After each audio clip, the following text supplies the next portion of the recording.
ఇక్కడ మీరు wind speed అంతా మీకు కనిపిస్తుంది ప్రెజెంట్ అక్కడ టెంపరేచర్ ఒక్కసారి ఇక్కడ ట్యాప్ చేయండి. సో మీకు విండ్ స్పీడ్ కూడా కనిపిస్తుంది, ఎంత స్పీడ్తో విండ్ అక్కడ గాలి వీస్తుంది అనేది కూడా. సో గంటకి 85 కిలోమీటర్ల వేగంతో ప్రస్తుతానికి ఈ ప్రాంతాల్లో గాలి వీస్తున్నాయి. దగ్గరికి వచ్చిన కొలది గంటకి 85 కిలోమీటర్ల వేగంతో గాలులు వీస్తున్నాయి. ఇది తీరం తాకే సర్కిల్ ఎగ్జాక్ట్గా 10 గంటల 20 నిమిషాల సమయం. ఒకసారి జూమ్ చేయండి. 10 గంటల 20 నిమిషాల సమయంలో ఈ తీరం ఇది ఆల్రెడీ ఇది కోస్టల్ ఏరియా. సో దీన్ని తాకే అవకాశం ఉంది. సో సమీపంగా ఇక్కడ అంతర్వేది, అమలాపురం, తర్వాత ఇక్కడ ఇంకొక ప్రాంతం కూడా ఉంది, శంకరపాలెం సంథింగ్ ఆ ప్రాంతం ఉంది. ఆ ప్రాంతం నుంచి తుఫాన్ ఈ లైన్ కనిపిస్తోంది. సో దీని తీవ్రత ఎలా ఉంటుంది ఇక్కడ వరకు అంటే సుమారుగా మచిలీపట్నం ఇటువైపు కాకినాడ, సో రెండింటి మధ్యలో తీరం దాటబోతోంది.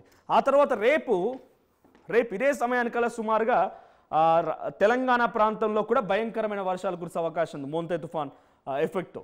సో మోంతా తుఫాన్ ఇక్కడ దాటిన తర్వాత ఎగ్జాక్ట్ ఇక్కడ రావడానికి 10 గంటల 20 నిమిషాల సమయం. ఆ తర్వాత అక్కడ ఒక భయంకరమైనటువంటి గాలులు, ప్రచండ గాలులు, భయంకరమైనటువంటి వర్షాలు, అత్యంత భారీ వర్షాలు నమోదే అవకాశం ఉంది.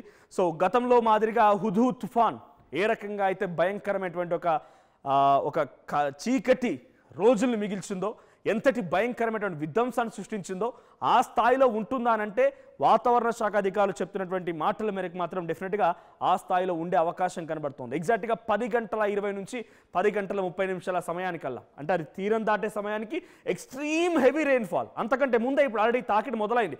కాకినాడ వాళ్ళు ఎవరైనా కనుక ఉంటే మీరు కింద కామెంట్ చేసే ప్రయత్నం చేయండి.